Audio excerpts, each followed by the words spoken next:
is your momentum? Momentum's an amazing thing. Keep it going. I tell a story sometimes about a man who was a great, great real estate man.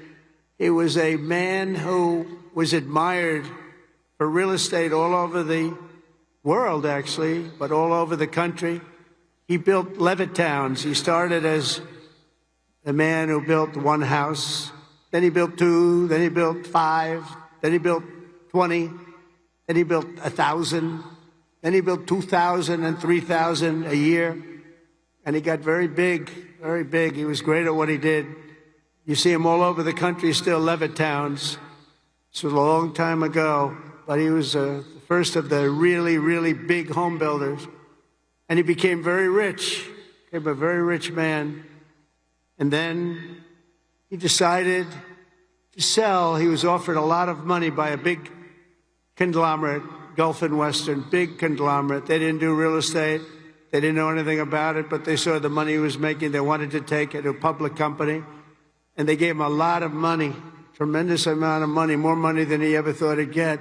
And he sold his company, and he had nothing to do. He ended up getting a divorce, found a new wife. Could you say a trophy wife? I guess we can say a trophy wife. It didn't work out too well, but that doesn't work out too well, I must tell you. A lot of trophy wives, doesn't work out. But it made him happy for a little while at least. But he found a new wife. He sold his little boat and he got a big yacht. He had one of the biggest yachts anywhere in the world. He moved for a time to Monte Carlo and he led the good life. And time went by and he got bored. And 15 years later, the company that he sold to called him and they said, the housing business is not for us. You have to understand, when Bill Levitt was hot, when he had momentum, he'd go to the job sites every night. He'd pick up every loose nail. He'd pick up every scrap of wood. If there was a bolt or a screw laying on the ground, he'd pick it up and he'd use it the next day in putting together a house. But now he was spoiled and he was rich. He was really rich.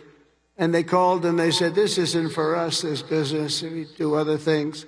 Would you like to buy it back? We'll sell it back to you cheap. And they did. He bought it. He bought it. He thought he made a great deal, and he was all excited. But it was 15 years later. He lost a lot of momentum. Remember the word momentum. And he lost everything.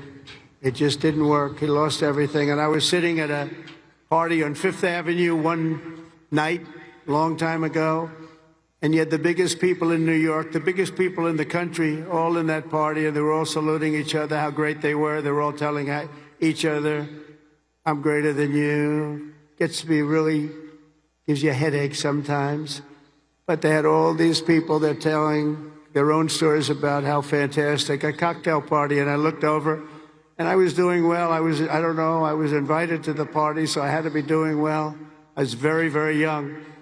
But I made a name in real estate, and I looked over, and at the party, sitting in a corner all by himself, nobody was talking to him, was Mr. Levitt.